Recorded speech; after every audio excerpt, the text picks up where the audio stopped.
it very quickly turned into like HR being like here in the kindest way possible. Oh my gosh, my former HR leader is like the best woman on the planet. Welcome back to the Career Therapy Podcast. My name is Martin McGovern, and today we are back with another episode of Life After Layoff. We're joined today by Meg Murphy, who is a brand and product marketer, and she has gone through a layoff. She'll be sharing her story with us, what she went through, how she bounced back, and everything in between. Meg, thanks for joining us today. Yeah, happy to be here. Absolutely. And we're going to kick this off the way we kick off all our episodes, which is asking the most infamous interview question. Meg, tell us about yourself. That is the infamous interview question, isn't it? Sure. I've spent my career in various startup marketing roles, sort of between brand roles and product marketing roles. So I kicked off my career out in Boston. I was the second hire on the marketing team, 30th hire overall at a company called Maxwell Health. I spent about 3.5 years there, saw some incredible growth, both personally and for the company, excitingly. After that, I moved out to Chicago, that was like 2017. I was the 11th hire at a startup out here in the same space. And since then, I've spent various time at startups also in Chicago. So I spent some time at G2. And then most recently, Maripost is the layoff experience that we'll be talking about today. And I'm excited to announce that I've recently accepted a role. I'm about a month in now as a product marketing manager at Visualise. All right. So yeah, in the middle. Congratulations. Thank you. I'm so excited. So definitely like going through the process of getting onboarded and learning the team and the product. So very, very exciting and a massive weight off, obviously. Of course. And, it's so interesting when layoffs happen. I think whenever a life change happens, a lot of life changes tend to kind of cascade from it. So I'm really curious to learn more about your story and hear about everything that went down. Tell me a little bit about how you got into the marketing world in the first place. What drew you into that space? I think it was a bit accidental. I sort of always gravitated. I think of like my origin story as starting in college. I went to a liberal arts school in Maine, really small school, but I loved being kind of a big fish in a small pond. I was able to kind of start some cool projects there. A lot of them were in sort of the events and community organizing space, working on sort of town gown relations. I was our senior class president, so focusing on events that brought our class together. But I majored in sociology with a minor in Chinese. I didn't really know what I was going to do with that after college. And I kind of fell into it. I had a family friend that introduced me to my first job, and I literally just took whatever I could find after college, because that's what you do when you graduate from college, right? And it happened to be in the marketing space. It was a company called the Aberdeen Group. I didn't mention that in my intro. But that gave me a really good overview of the sort of sales and marketing landscape. And it was a small team. They let me get my hands dirty and try a bunch of things. And then it was basically, I wasn't there for very long, to be frank. I was only there for about 7 months. But when I got a foot in the door at Maxwell after that, it was basically all I needed to say, like, yes, somebody's taking a chance on me already. And then Maxwell, like, I think especially being so early on, they were in the phase where they didn't necessarily need people with experience. They needed smart people that wanted to jump in and get their hands dirty and try things and test things. And that was exactly where I wanted to be. So really cool opportunity for me to kind of learn by doing. And since then, I think that's been the theme throughout my career. A lot of kind of learning by doing and learning from the people around me. But I wouldn't say it was a purposeful journey. I love that. Learn by doing. It almost feels like if you're going to get into the marketing space, doing is more important than anything else. I would agree. Yeah, you can read as many books. I mean, I just ordered a book off Amazon this past week to take on a new project, and it's awesome to get that framework, but I feel like it's almost more helpful to be like, oh, we don't really know like what's going on, and just kind of jump in and figure it out as you go. Absolutely. Not everybody is cut out for that, but that's the chaos is where I thrive. Do you feel like sociology and learning languages helped at all in your marketing career? Yes, but only in retrospect, I would say. Mm-hmm. So I think I love a liberal arts education specifically because you're learning how to learn, right? You're learning how to listen. I think the one practical class I took from my sociology major was some kind of like qualitative or quantitative resource course where they were talking about how do we formulate a survey, how do we learn how to ask questions, how do we analyze what people are saying and pull out themes. And I mean, that's really helped me kind of understand customers, understand the market, right? Things that I'm really focused on in product marketing. But I think more than that, the learning how to learn and this process of like, we're going to take a bunch of theories, we're going to throw them at you, and your job is to pull out what's most important and then apply that in the real world.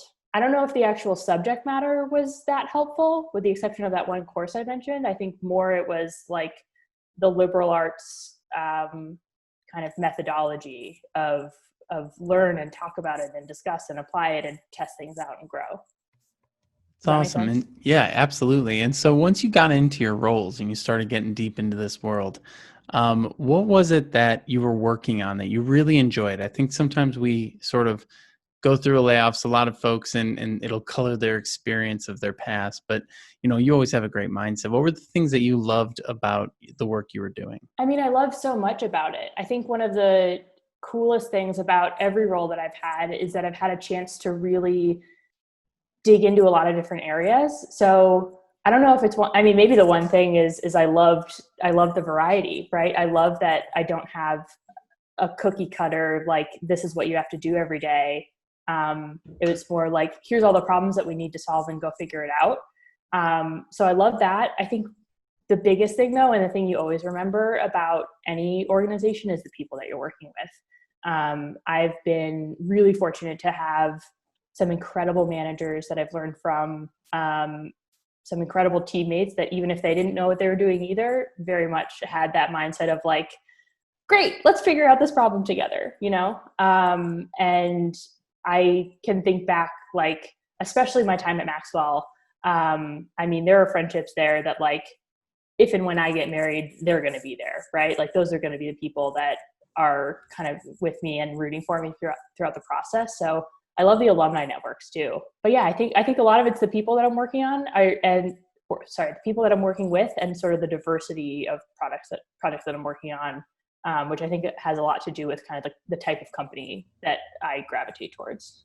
Does that answer your question? Absolutely. Yeah. And Okay. I like that you're touching on networks and people, because there's a sense when we go through layoffs that it's a very isolating kind of personal thing, that even if there's a huge layoff at a company, people feel very alone in that experience because it kind of happens individually as you go through it. Or 100%. if it does happen in a group, y'all split off, right? And so, yeah.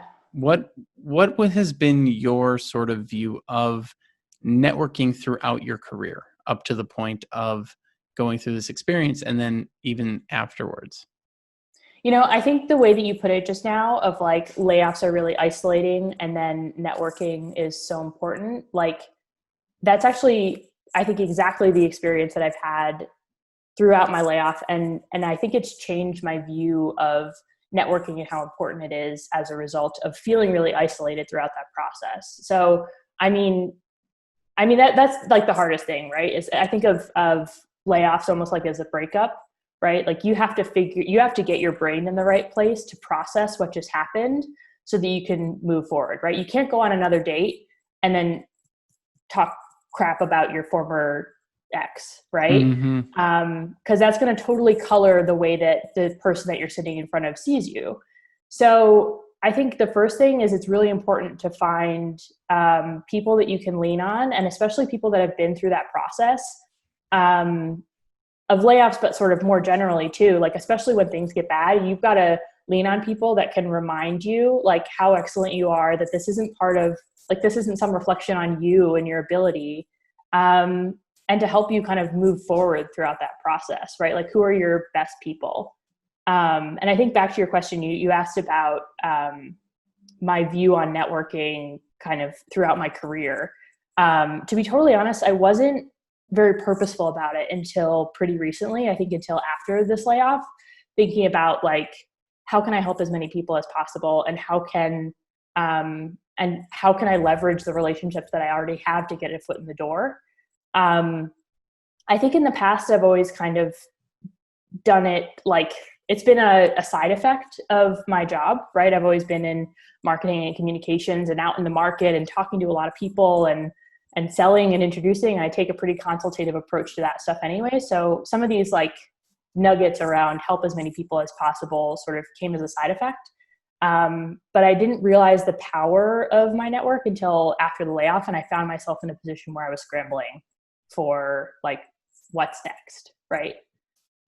So walk me up to that moment of the scramble. Walk me up. What was it like leading up to the week and day of the layoff? Did you see it coming, or was it a bit of a surprise? No, I definitely saw it coming. I was one of I think like the third round of layoffs at my company. And after I was laid off, they ended up shutting down the entire office. So there was a process at that company where there was like a leadership change up at the highest levels. Then there was a leadership change up that reflected in my office, where all of the VPs like were either resigned or moved on. The entire sales team was cut in probably a month before I joined. So it didn't feel like a stable environment at any point, like kind of leading up to that process. So it wasn't completely out of the blue, but I think it still was a bit of a surprise, I would say. Part of it was there was a bit of a conversation sort of the people that were left, like, how can we make this work, right? Like, we're here, we made it through the layoffs, we're gonna dig our feet in, we're gonna get our hands dirty. I actually switched roles. So I was moved out of the role that I was hired for and out from under the manager I was hired for, and joined somebody else's team. And the message I got when I moved to that person's team was like, we're going to save our jobs. We're going to turn this ship around. Like, you're going to get a new title. Like, congratulations on the new role. Let's go. And then about 3 or 4 weeks after that, they were kind of like, you're the first affected in this like next round. So it was a bit of it wasn't like I didn't see it coming, but it still had that element of like, oh shoot, like there was a glimmer of hope that I was holding on to, that this might be something a little bit longer term. So I think there was a bit of spark, like, a bit of false hope, I would say, but still hope nonetheless. So that was, I think, made it harder as well. And what was the actual day like for you? Was it, and I think it's interesting to get into the specifics on these things if you're willing to share. Okay. Because it's so different for everyone, right? Like it can be a letter, it can be a text, it can be a tap on the shoulder. When did it happen to you? And what did that day look like? So it was definitely in the morning. I had my normal one-on-one scheduled with my boss, and I was planning on going in with like, hey, here are the new assets that I've created. Here are I was ready to like talk about some wins, get some feedback, like get things moving forward. I was also waiting on the final title change, right? We were debating like senior brand manager or like senior brand communications manager. So HR was in the room, and I was like, perfect, we're going to like nail that down too. Oh no. Like bing, bang, boom, off we go. So that, if I'm setting this up for a bit of a pivot here, that was not how that conversation went. It very quickly turned into like HR being like, here in the kindest way possible. Oh my gosh, my former HR leader is like the best woman on the planet, but she was like, here is the terms of your layoff. She kind of walked me through the process of here's what this means, right? Like, file for employment because you're entitled to it, and here, like, just walk me through the process. I don't think I processed anything in that meeting. I remember being like, oh, like, come on. Like, I remember saying that to them, and they were like, yep, sorry. Like, we did the best we could. So I don't remember like having much to say in that meeting. I think I just kind of like sat there and let it wash over me. And I like packed my stuff and called an Uber and like got out of the office. I don't think I even said goodbye to anyone, which in retrospect probably wasn't the best move on my part, but like my brain was not ready to do any of that. And I remember coming home that day, and my roommate is, you've met my roommate, she's a therapist, and she kind of came home and was like, oh no, like she was all prepared. Like, I'm so sorry. Are you okay? Do you want to talk about it? And I was like, I'm fine. Like everything's fine. I'm going to go for a run. I am going to have myself a day. Like it's a beautiful day. It was just starting to warm up. And I don't think it hit me until about a week later when I was like driving across town to my boyfriend's place, and I just started crying. Like all of a sudden I was like, oh my God, like I don't have a job. Like it's going to be really hard to find another job because I like don't have a job currently. What does this say about me as a marketer? How am I going to talk about this to future employers when I'm trying to put my best foot forward? And like, oh, like why, like, how do I answer the question, why were you laid off and why not everyone else? Right. So it all kind of hit me at once. And I think part of that is like something I need to deal with like, I need to figure out how to work out my emotions a little sooner so they don't catch up to me a little bit later. But yeah, the actual day, there was no processing that was happening. It was full on, I wouldn't say denial, but a whole lot of like, let me figure out all the positives that I can lean into right now and avoid dealing with any of the negatives.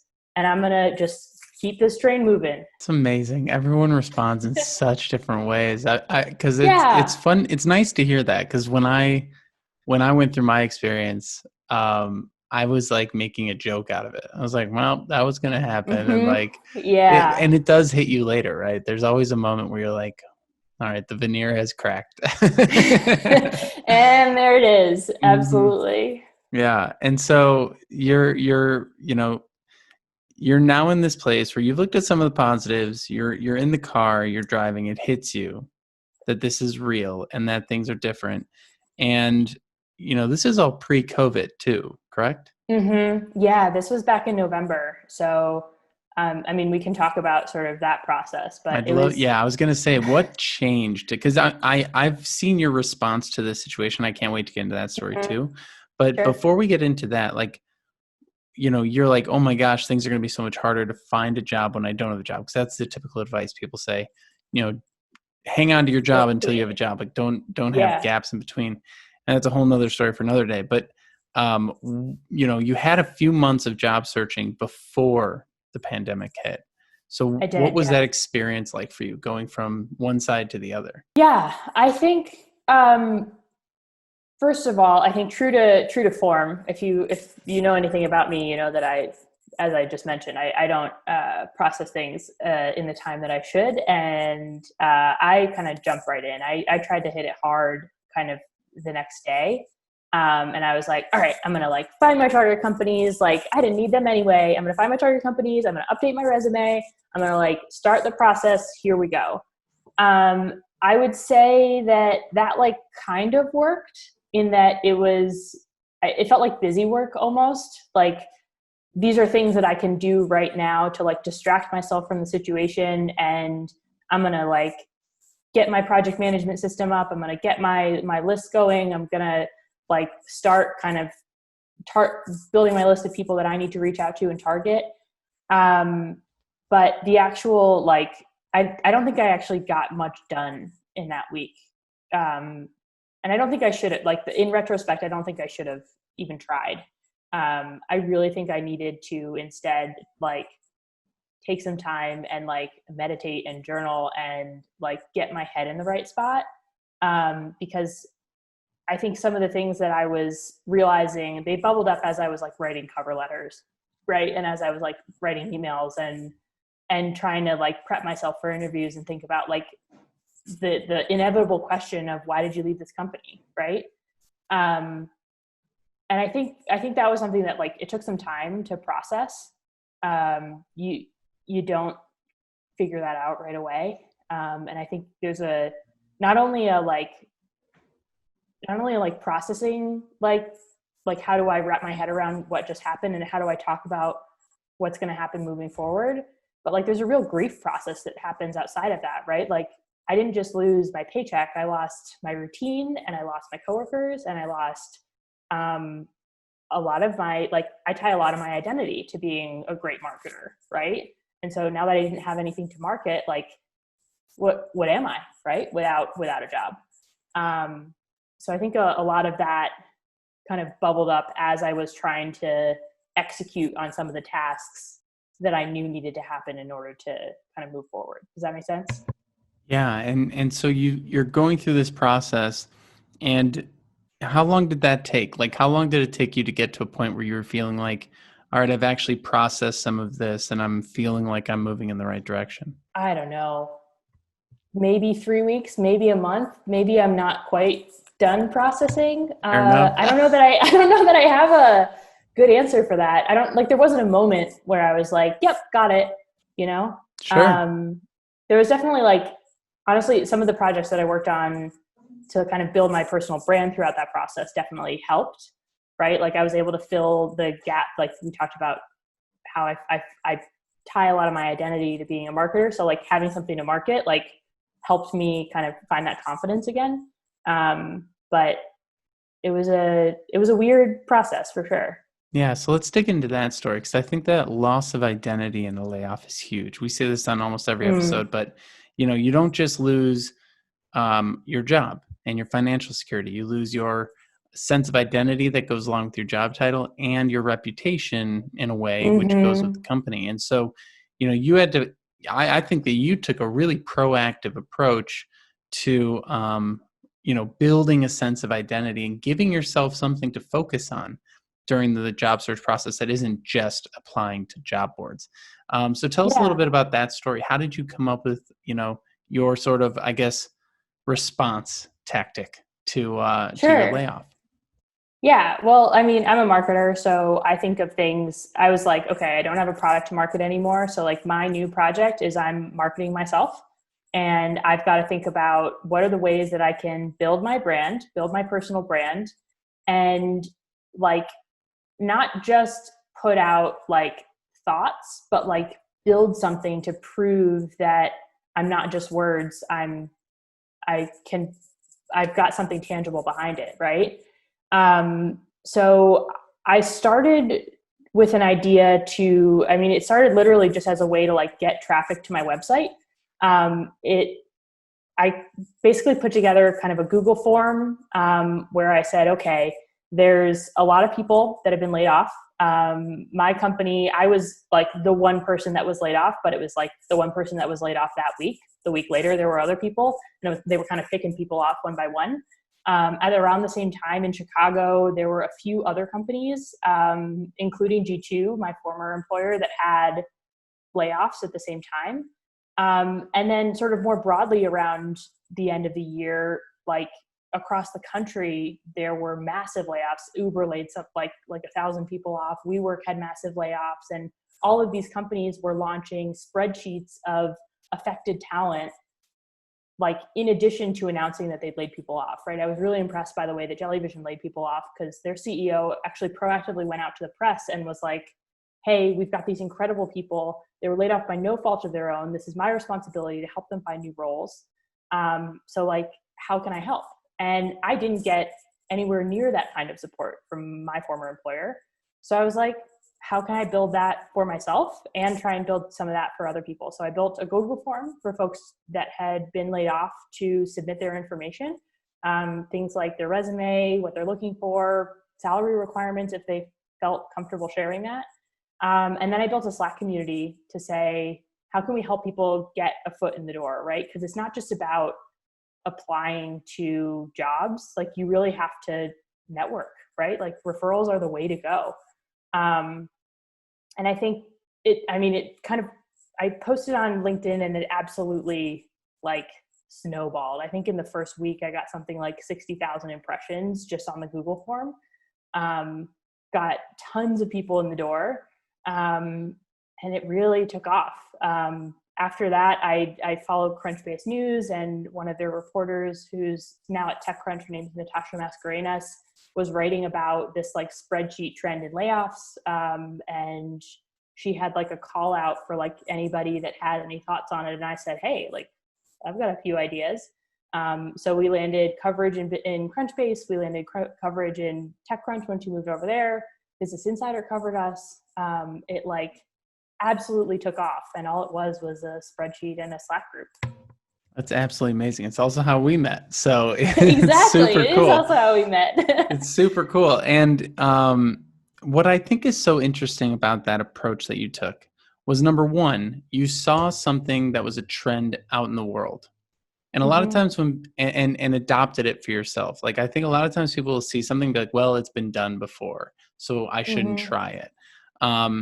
The other side of it is that you created something that helped yourself, but also helped other people. And going back to this idea of networking is about helping people. And I It talk really to is. folks all the time, and they're like, I don't want to be inauthentic. And also, I don't have any value to bring to people. And it's like, we're just not thinking broad enough. Like, I am sure that the amount of value you brought to other people far exceeds the value that came to you from this work that you put in. And it's a lot of work. I've seen the Slack channel.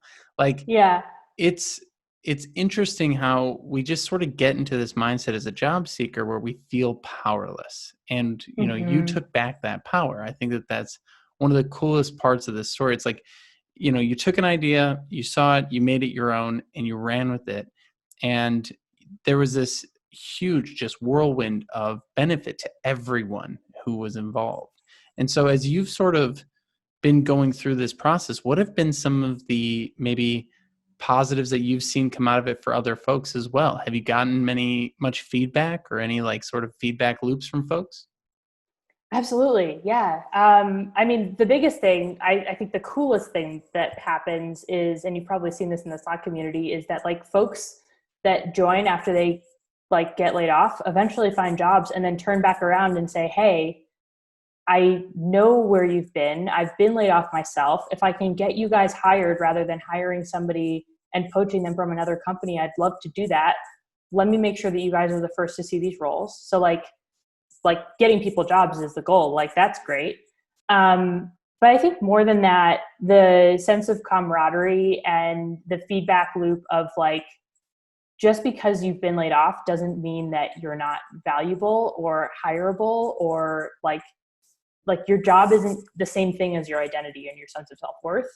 I think that's a huge, as you mentioned, I think that's a huge side effect of being laid off, and being in a community and seeing other people that are in the same spot and seeing them, even if it's as something as simple as like, hey, I want an introduction to this company who can help. Like, seeing other people moving forward and maintaining like their sense of confidence, even if what's actually happening is they're like similarly falling apart.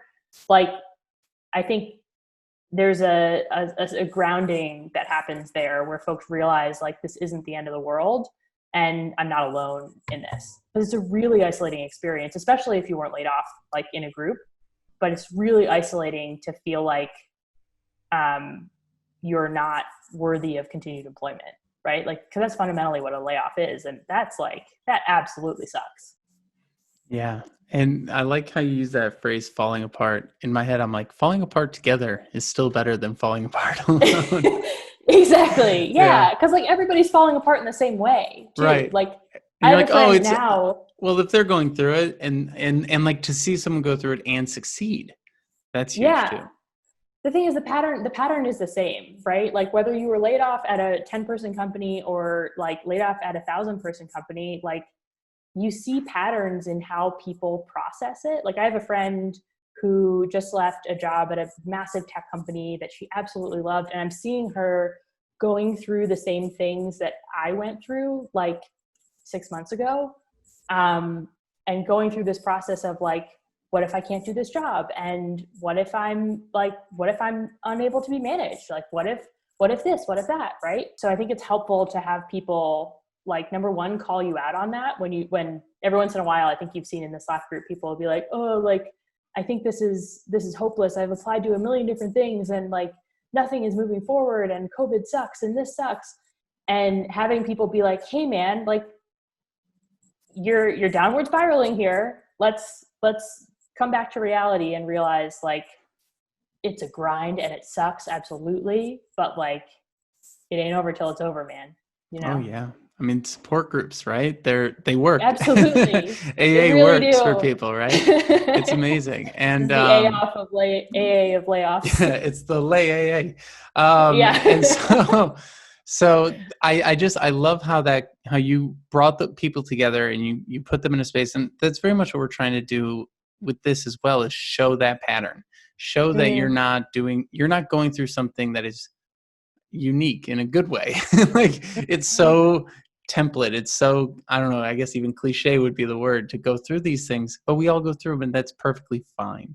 And Yeah, and it's normal is the yeah, thing, right? and it's Yeah. healthy. It's healthy to have Mhm. the roller coaster. Without the roller coaster, kind of like you said, it's like you don't want to just be numb to this whole situation. You Yeah. need to have it because then you learn things from it. And that's a huge Mhm. thing that we find as people go through layoffs is, people are discovering new careers, discovering, new identities out of like a Mhm. phoenix out of the ashes, right? And Exactly. and as you went through this, you launched this before COVID hit, right? Mhm. Yeah. So how have things changed? So you launch this thing, you get it up and running, people are joining it from all these companies that are going through some tough times, and then all of a sudden, every company's going through it. Well, every company except those that benefit from COVID, but a lot more companies are going through these situations.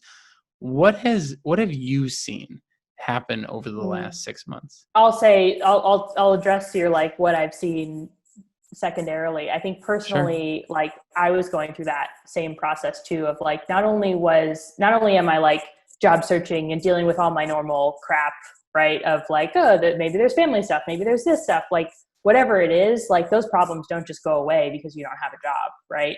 So there's definitely like that stuff that I was still dealing with. And then you layer on COVID, you layer on the biggest race reckoning our country has ever seen, and protests and looting and all the things that are happening in Chicago that are very real and take a real emotional toll. It was crazy as a job seeker in that time because I'd been, I think that was like 3 or 4 months into my job search, which is about the time that I started lining up some really promising ideas. Like I was getting to final round interviews. So I mean, the first thing that I saw was a lot of those final round interviews. It was as dramatic as on one day I had somebody that said, "Hey, I want to invest in Chicago superstars, and also I want to bring you on full time." And I was like, "Great, like problem solved." And the week later, they were like, "So sorry, we've just laid off half our staff, and we're completely freezing all hiring. And so sorry, but this is no longer an option." So that And just happened to in a few clarify, cities. Chicago Superstars, for I don't know if we said the name earlier, but Chicago I don't Superstars think we did. is Yeah. the Slack group and the hmm spreadsheet in the community that you're building. Yes, thank you. That's a good clarifying point for sure. So yeah, we definitely saw. I think personally, I saw a lot of job interviews halt. A lot of like, we're not sure how this is going to affect us, right? Because back in March, nobody knew if this was going to be. I think they told us stock up for 2 weeks, right?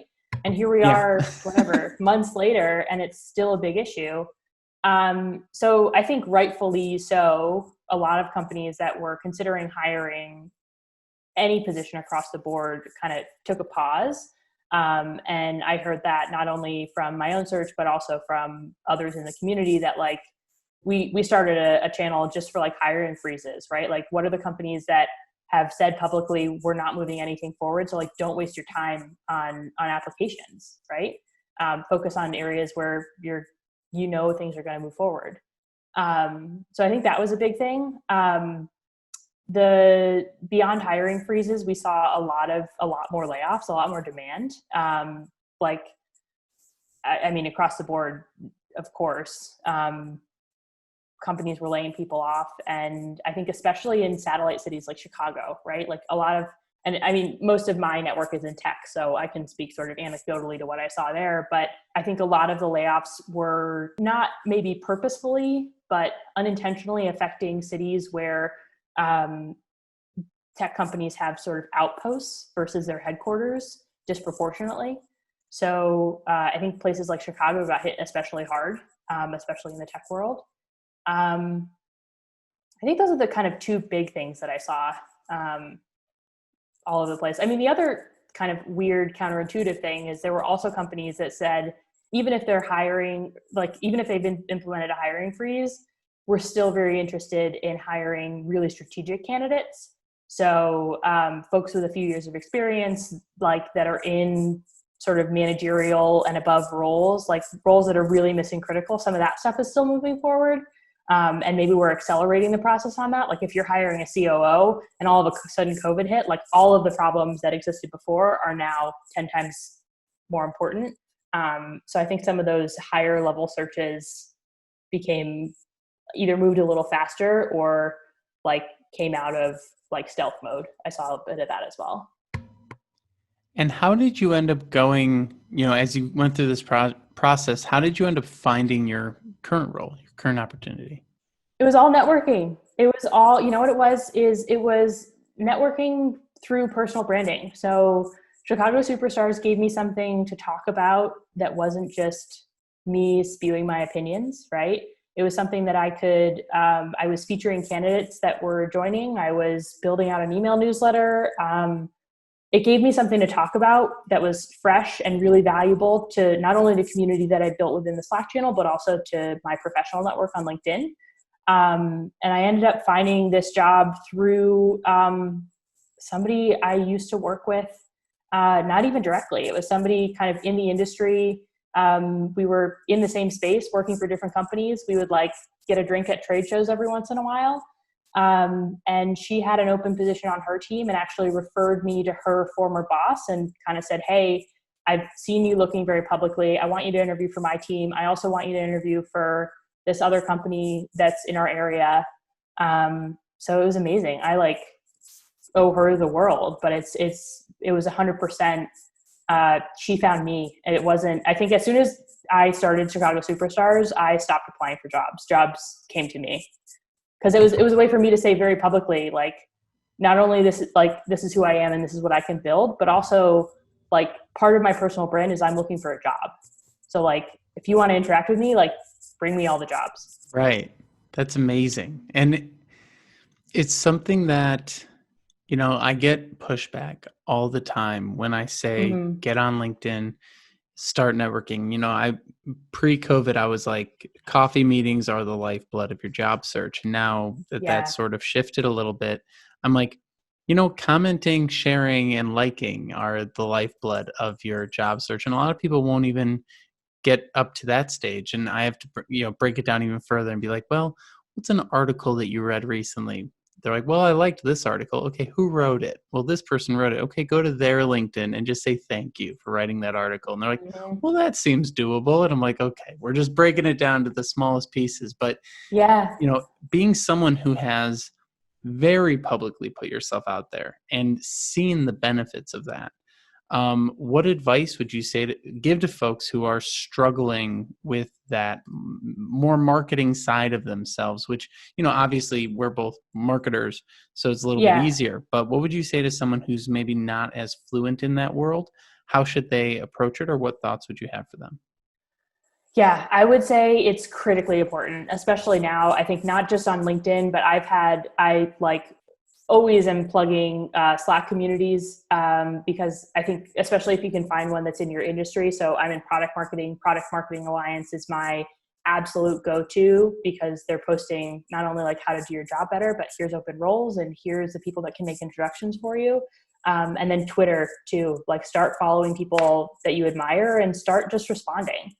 But I get that it's really hard to do that, especially if you've just been laid off. I think the first thing I did when I got laid off is number one, had to get my thoughts together. But about a week and a half or so after my layoff, I put together a LinkedIn post that was like trying to process what had just happened, but also put a stake in the ground, like, hey, I'm looking for work. And that post, I mean, I wish I could look back and see some of the analytics, because I went from something like, 50 people seeing my page in a week to 2,000 in a day. Just because people are liking it and commenting on it and sending it off to different people. Like, it's the scariest thing in the world to do, to put yourself out there, especially like that in a place that feels really vulnerable, right? Like not only am I putting myself out there, which is scary in and of itself, but also I'm putting myself out there in a way that says, I don't have a job and I need help, which like, it's the worst thing. But I think the feedback is instantaneous. And the validation came almost immediately as I was getting these comments and interactions. So I think if you haven't already, if you're looking for work and you've been laid off, like that's the first piece of advice is like put a post out there and say it. Like say that you're looking for work, say what you're looking for. And even if the way that you address your past employer is like, I'm so grateful for what I learned and like, that's it, like whatever, just do it. And then I think the next thing is like find, like you mentioned, find people that you look up to, start asking for advice. I think that's the biggest thing. I had somebody recently reach out to me, and I've since I launched Superstars, I don't know, it's like 10 to 15 connection requests a day with people like all over the place. I mean, I'm getting requests from all corners of the internet. And so I've had to be a bit more judicious about who I'm going to give my time to. And I had somebody recently that reached out to me and said, hey, I am a brand marketer. I noticed that in your title, it says brand and product marketing. And I've been trying to, like, I'm job searching myself and trying to figure out the difference and like having a lot of conversations about the nuance. Like, I'd love to just connect with you for 15 to 20 minutes. And I'd love your take on like what the difference is, right? So he asked me something very specific about, here's the thing that I'm trying to work out in my head. Would you mind like sharing your opinion with me? And that conversation very quickly turned into, hey man, like I totally see where your expertise is now because you're asking me the right questions. And also here's some people that I would reach out to in addition to me. So that's something that I'm always thinking about when I'm networking is like, how can I get as specific as possible with my outreach? Not only in terms of like, here's what I can provide to you, but also like, here's where I need help. Yeah. Like as specific as you can get there. That's like super important. It's amazing because that is one of the benefits of being active. And, you know, I'm even listening to you and saying, oh, I got to get more active on Twitter and things like that. And like, but, you know, it's something that you kind of know, especially if you've worked in marketing, but at a certain point, if you're doing it right, and it might take some time to work up to this, but what ends up happening is a lot of the work gets done for you. Like even getting guests for this topic, like I was able to just post 1 or 2 things on LinkedIn and I have more shows than I know what to do with versus 6 months ago when I was like, gosh, I have to figure out how to reach out to people, you know? Like it's a very clear difference once you cross over and you start seeing like the exponential effect and how things, maybe not everything, but almost everything gets a lot easier when it comes to the professional side of getting in touch with people. It's very interesting. Yeah. I would say too, like, I think you and I are at a place where like, we know kind of what's going to work and what's not going to work. And we've gotten past that initial phase of like, ooh, this is scary. Do I post this or do I not? I think the other thing about social media, especially if you're holding back, especially on like a place like LinkedIn where you're thinking about things not only in terms of like stupid pictures that I took on like last weekend, but also like professional thoughts. You got to just like start testing stuff out because the reality is like if it flops, no one's going to see it, right? Like no one will care. And if it works, like it's going to be awesome. So like there's a very like the downside is so low. Like obviously don't be an idiot. Don't post things like that'll get people mad. But like there's a pretty low like consequences. Same with networking. You know? Like a lot of people won't send that email because they're like, what if they get mad at me? I'm like, first of all, they're not going to get mad. The most they're going to be is slightly annoyed and archive it or delete it. And like, if they get mad, okay, that person is, if you're like mad that someone wants to network, like you've got other issues, but it's like a bad networking conversation doesn't ruin your life. It's just an awkward conversation. And what I've learned is that people forget who I am. So I'm just like, great, I get a second impression. How wonderful. So that's always funny. Okay, so moving through, now you've got this new role and and you're starting in this new path. What have you learned about yourself through this layoff? I always find it interesting to see like what we learn from each change, each career change that we go through. I would say a bunch of things. I think the first thing is like I've learned one big thing that I took away from this job search process especially was reflecting on the consideration set that I went through in applying for my last job and like the jobs before it, and the things that I was looking for now when my head was in a very different space. I would say that the bar was lower because I had like leading up to this job, I had another offer that I was in a final round for, and I was really excited about it. And I was nervous, about a few things as I was joining this company. And frankly, there were like, especially in retrospect, like completely superficial things. So as I was like accepting my last job, I was like, oh man, the team is fantastic.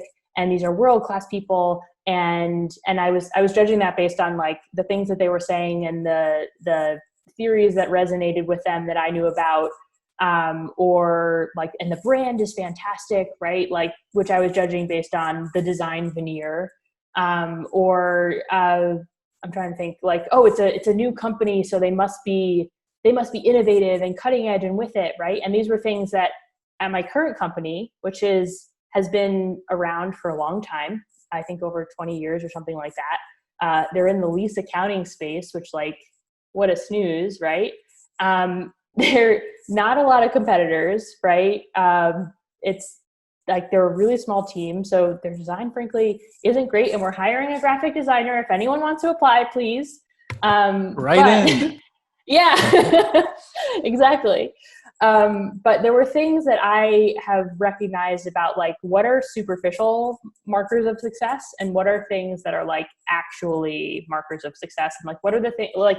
I think it comes down to what are the things that are actually important to me in a job search, and like what can I learn from like making that decision poorly, right?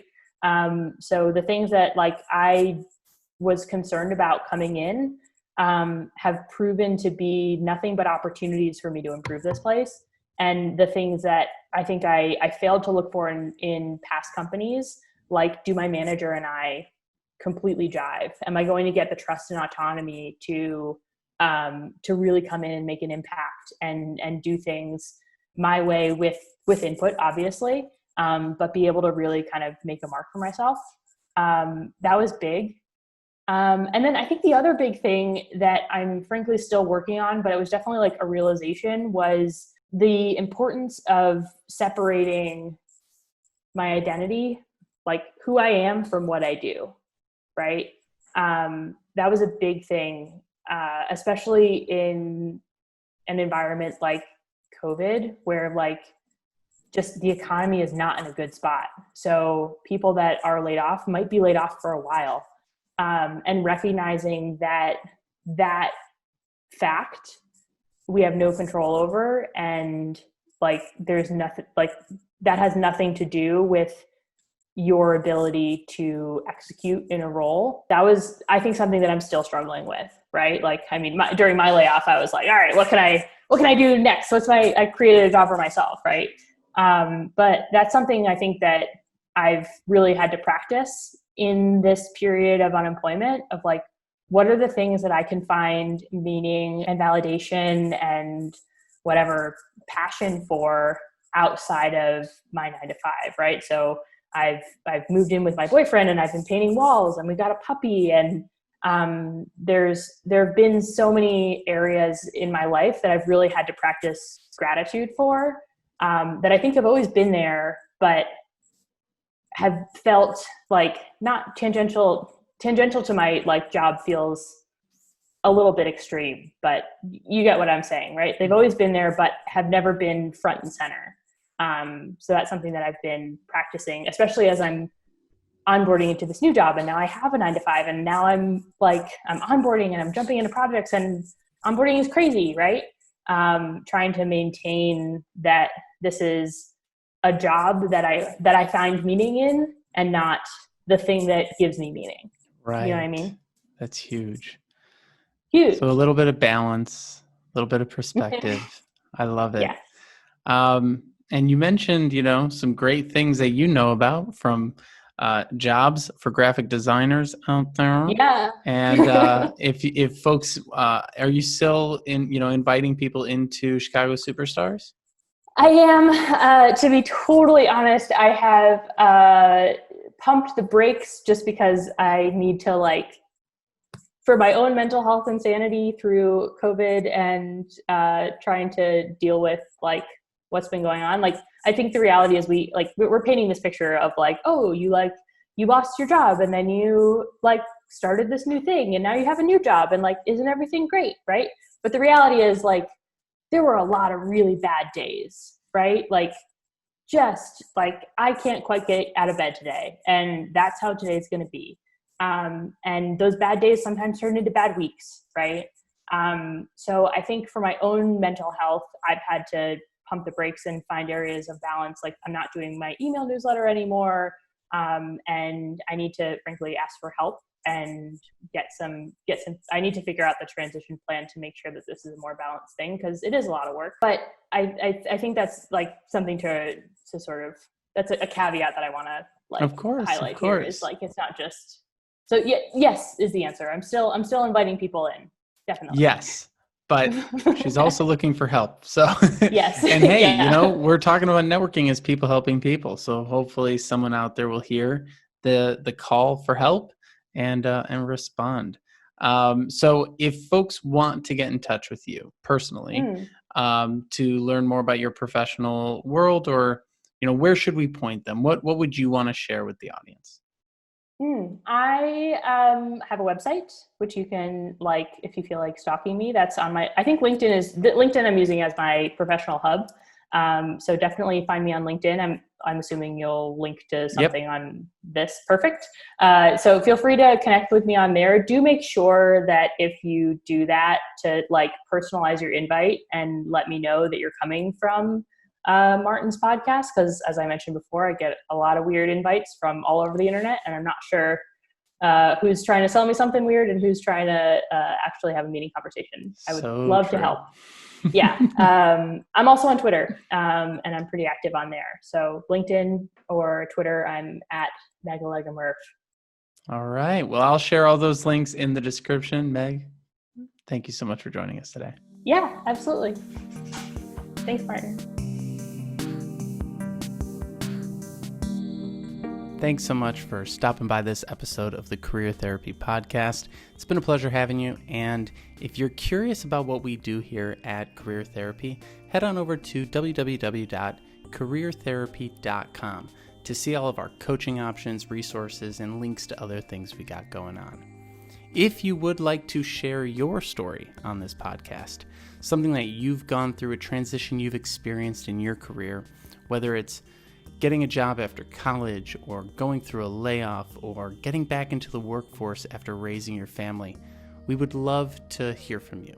Head over to linkedin.com/in/Martin McGovern and shoot me a DM. Let me know what's going on, and I'd really like to share your story with the world. What we're trying to do here is really normalize the emotional side of the job search, because we all go through it. We all have tough times in our careers, and sharing these stories really helps people feel less alone and feel more empowered to take their career back into their own hands and make something of it.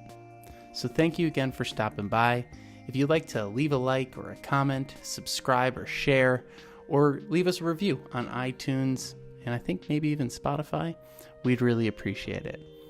Best of luck to you in all of your career endeavors, and I'll see you on the next episode. Cheers.